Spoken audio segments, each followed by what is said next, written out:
minta tolong bikinin link itu. Jadi saya belum baca untuk kedua kali, tapi saya pikir itu akan menggambarkan persoalan yang akan saya tulis misalnya, kalau saya kebagian tulisan itu. Nah, itu bagaimana cara membuat Tor sehingga kamu dalam menulis nanti tidak rumit ya. Kalau kamu rumit dalam membuat Tor, maka tulisan kamu nanti akan mudah. Tapi kalau kamu mudah buat Tor ya, kamu tidak membaca, nanti tulisan kamu akan jadi rumit, makan waktu gitu. Usahakan Tornya baik gitu. Ya lalu saya sampaikan juga bahwa saya tidak bisa nanti barusan saya dapat pesan dari anak saya bahwa cucu saya sakit ya, jadi dan kalau cucu saya sakit saya agak keganggu gitu ya, saya mau nganter dia ke dokter nanti jam 10, jadi paling lama kelas ini nanti diakhiri jam 9.30 ya. Maka saya minta kamu buru-buru ya. Oke, apakah sudah kamu perbaiki Tor yang kamu buat kemarin? Sudah, Pak. Kalian sudah, yang lain? Sudah, Pak. Sudah, Pak. Sudah. Oke, Fitria sudah. Baru 3 orang yang sudah ya? Saya juga sudah, Pak. Oh, oke. Sudah ditaruh di Google Drive? Sudah. Apakah perbaikannya sudah ditaruh di Google Drive? Sudah, Pak. Sudah. Sudah ya? Sekarang kita periksa ya Google Drive-nya.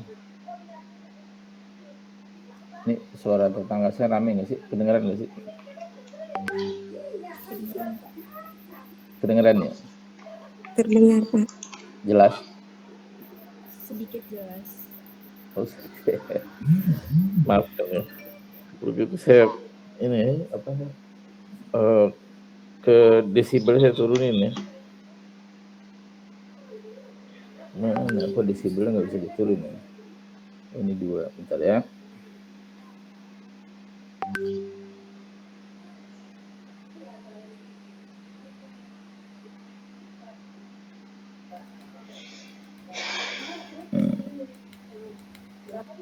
Nah, oke.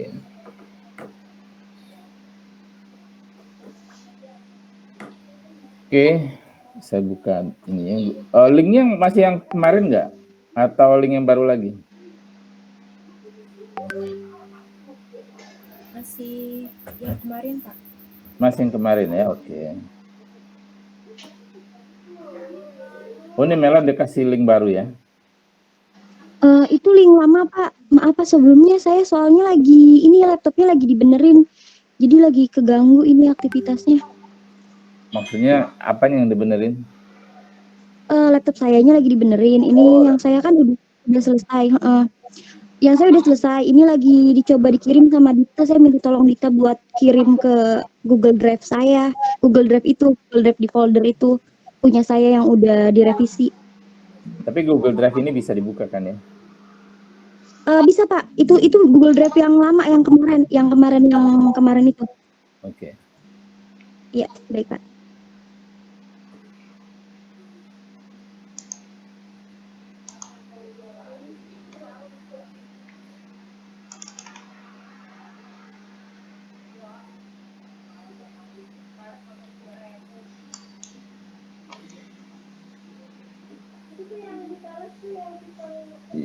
Belum. Kalau gitu gini dulu deh. Yang saya punya dulu saya contohkan ke kamu. Nanti saya terangkan ya. Yang ini belum bisa saya buka ya, bentar ya. Tor yang saya buat saya contohkan ya, saya share ya. Saya besarkan dulu hurufnya agar mudah dibaca.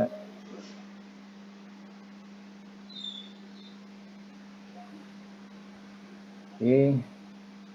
Saya share.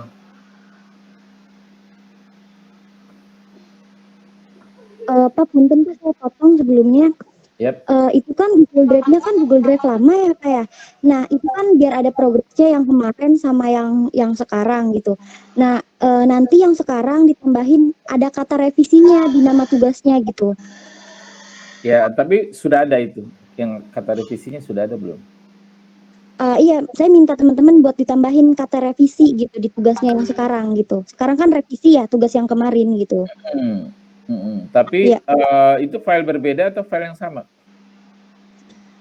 filenya yang berbeda biar yang kemarin biar di sana aja filenya, terus yang sekarang tambahin lagi aja filenya gitu. Tapi ada kata revisinya. Oke. Oke, sekarang Iya, saya baik. contohkan bagaimana membuat Tor terutama latar belakang ya, agar kamu lebih mudah memahaminya ya. Bisa contohkan yang saya buat ya.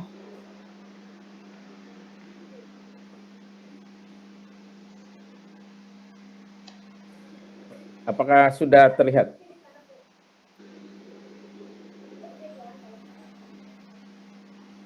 Sudah terlihat?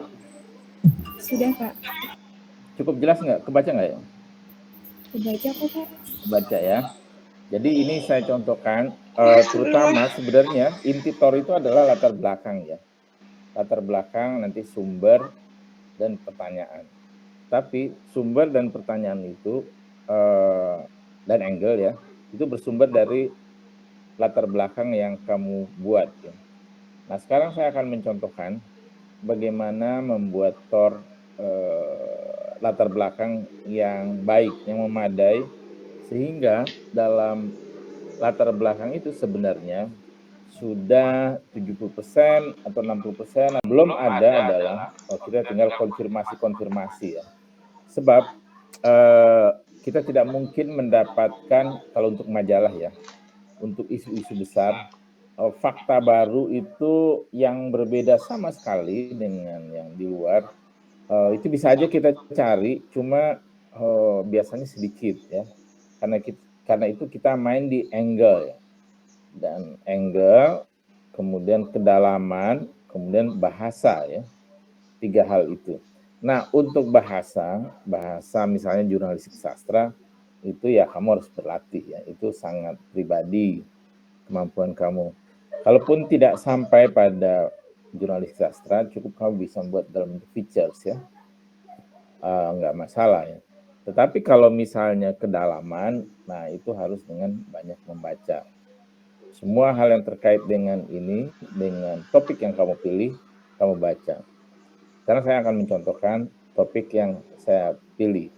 Dan kamu belum memilih topik ini karena ketika kita mulai memilih topik ini belum muncul ya. Ini munculnya menjelang puasa, menjelang kita liburan kemarin ya. Jadi topik yang saya ambil adalah himbauan atau larangan Presiden Joko Widodo untuk para pejabat menyelenggarakan acara berbuka puasa bersama. Itu kamu tahu dong ya masalah ini atau pernah dengar ya.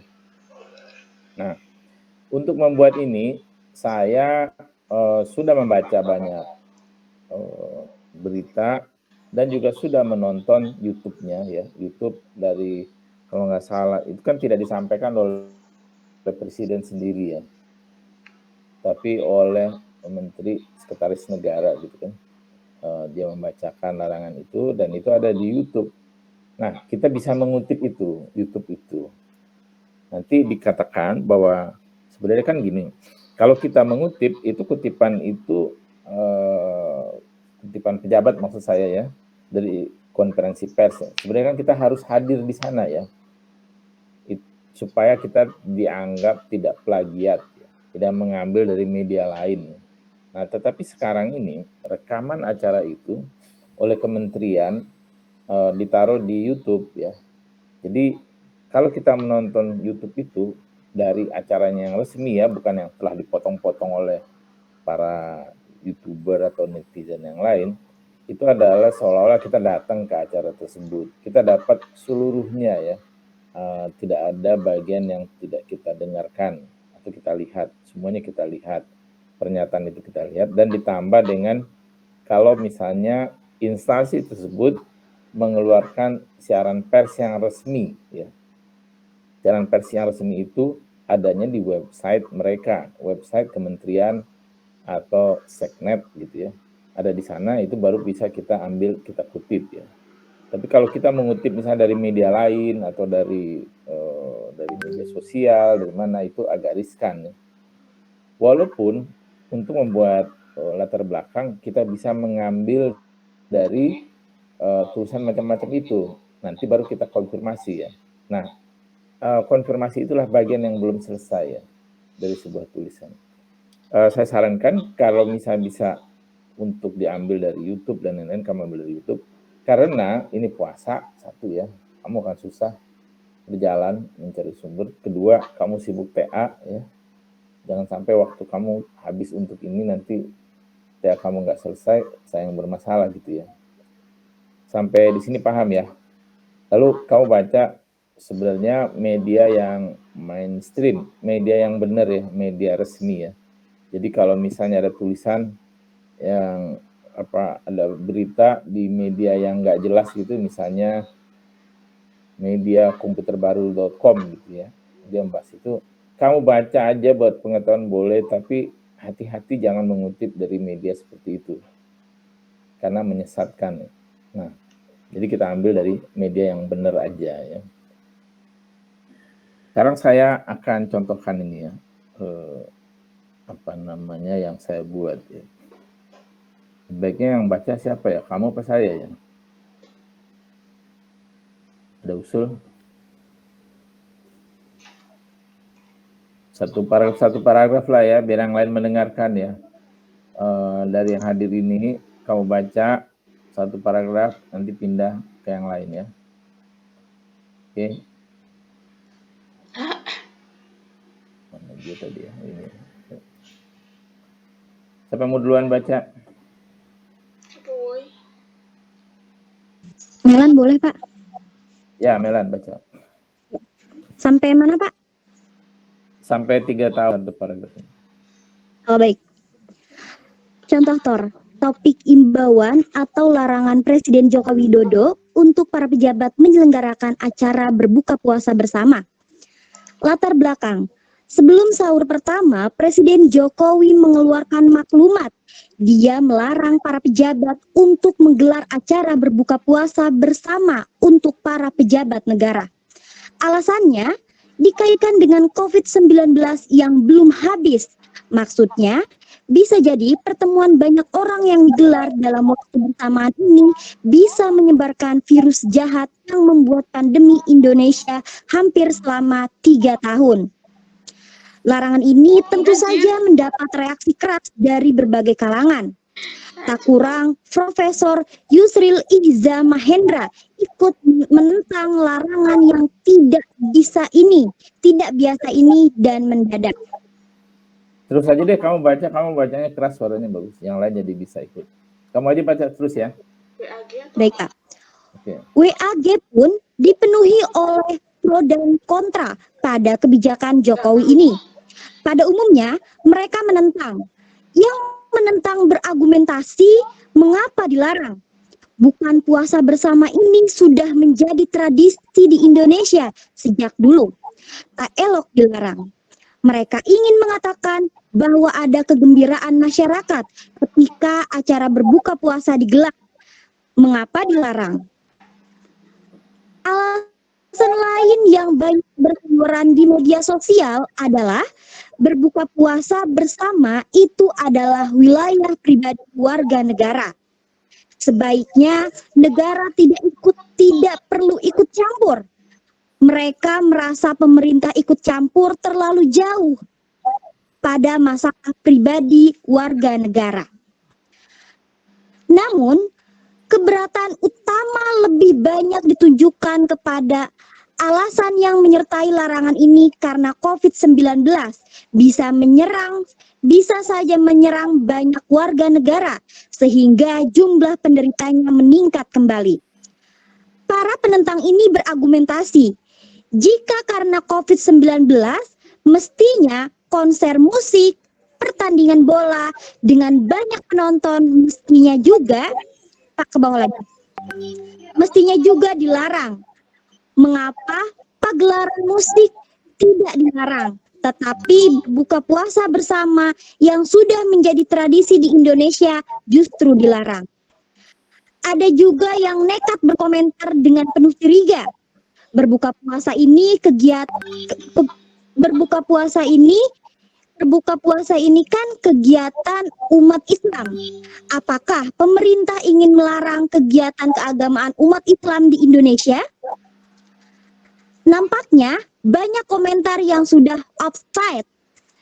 Bunyi larangan tersebut sebenarnya sangat jelas bahwa yang dilarang itu adalah para pejabat negara. Ada penegasan dari Menteri Sekretaris Negara bahwa yang bukan pejabat tidak dilarang menggelar acara berbuka puasa bersama. Jawaban pemerintah ini sudah menjawab kekhawatiran sebagian orang bahwa yang dibatasi adalah pejabat, bukan umat Islam di Indonesia. Jadi, apapun agama pejabat itu, mereka dilarang menyelenggarakan acara berbuka puasa bersama. Maklum, di Indonesia kadang-kadang acara berbuka puasa juga digelar oleh pemimpin atau tokoh yang non-muslim dan mengundang kerabatnya untuk hadir di acara berbuka puasa yang digelarnya. Sudah umum juga diketahui bahwa acara berbuka puasa juga sering dihadiri oleh orang yang non-muslim. Sehingga kesannya acara berbuka puasa ini bukan monopoli tradisi orang Islam saja, tetapi sudah menjadi tradisi nasional. Acara ini sudah kehilangan ritual keagamaannya, tetapi sudah menjadi upacara seperti hajatan, ulang tahun, dan acara ramai-ramai lain yang mengembirakan. Tenang, ketakutan COVID, ya. Tentang ini ya. Kenapa? Ya, tenang.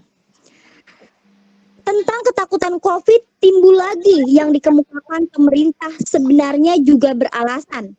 Sebab beberapa pekan sebelumnya, Kementerian Kesehatan mengumumkan prediksinya bisa saja beberapa pekan ke depan jumlah penderita COVID-19 akan meningkat lagi. Jadi, pemerintah berjaga-jaga saja, tetapi berjaga-jaga kepada aparat yang bisa dikendalikannya, yaitu di lingkungan pemerintahan. Sedangkan masyarakat luas tidak bisa dilarang karena pemerintah secara resmi telah mencabut PPKM atau pembatasan berkumpul akhir tahun lalu. Sehingga kalau acara berbuka puasa dilarang untuk semua kalangan, pemerintah melanggar belai yang telah ditertibkan sebelumnya. Bila dikaji lebih dalam, apa sih yang menjadi alasan pemerintah melarang para pejabat negara menggelar acara berbuka puasa bersama?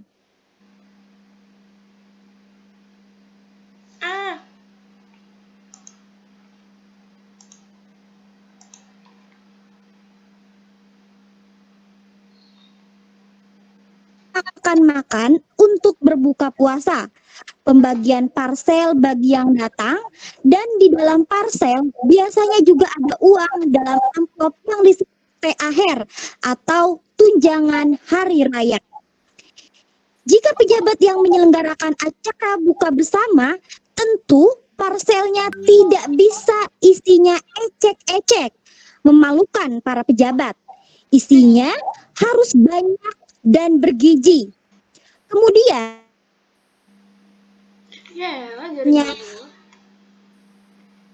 suaranya putus-putus. Rp100.000. Kirain jaringan gua. Halo.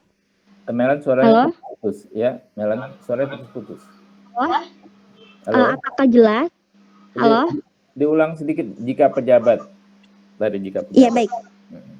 Baik. Jika pejabat yang menyelenggarakan acara buka bersama, tentu parselnya tidak bisa isinya ecek-ecek. Memalukan pejabat, isinya harus banyak dan bergizi. Kemudian, isi amplopnya juga terlalu rendah jika hanya Rp200.000 atau Rp300.000. Pejabat tersebut akan dinilai pelit.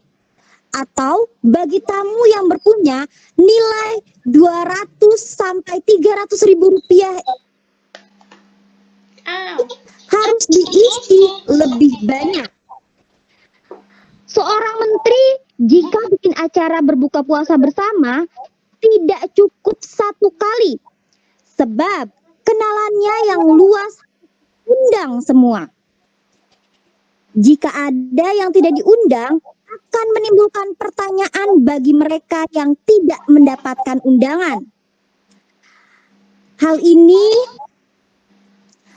ini agak berbeda dengan undangan perkawinan anak pejabat. Undangan pasti itu datang. Jadi, jika ini apa? Seorang. Seirang? Orang. Oh ya, jadi, jika seorang menteri bikin acara buka puasa,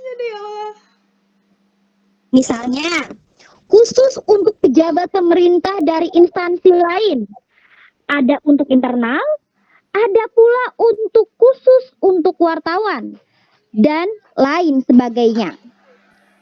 Jika seorang menteri bikin acara berbuka puasa, nanti para dirjen juga menggelar acara buka puasa bersama dengan koleganya. Begitu seterusnya. Hal semacam ini sudah berulang kali terjadi. Intinya, ada pemborosan yang terjadi pada acara berbuka puasa jika digelar oleh pejabat. Nah, apakah negara tidak bisa membiayai kegiatan yang menyenangkan ini? Tentu saja bisa. Kementerian selalu mempunyai semacam ini. Namun, bisa dibayangkan berapa miliar rupiah yang harus dikeluarkan pemerintah jika para pejabat pusat dan daerah menggelar acara seperti ini. Lalu, bagaimana jika pejabat tersebut menggelar acara berbuka puasa dengan uang sendiri, bukan menggunakan fasilitas negara?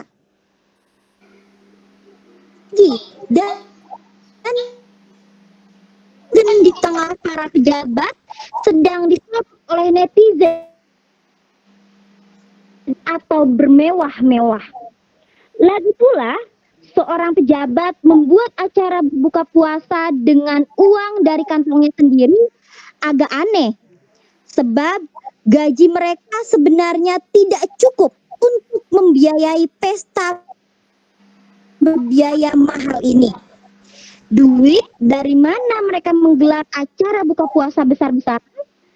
Media sosial akan penuh dengan tudingan. Pasti pejabat itu koruptor. Selanjutnya, Pak. Ya. Ya. Sampai Angle. Apa sebenarnya alasan di balik larangan berbuka puasa untuk para pejabat? Oke, Mela. Lanjut. Terima kasih. Udah selesai kan? Jadi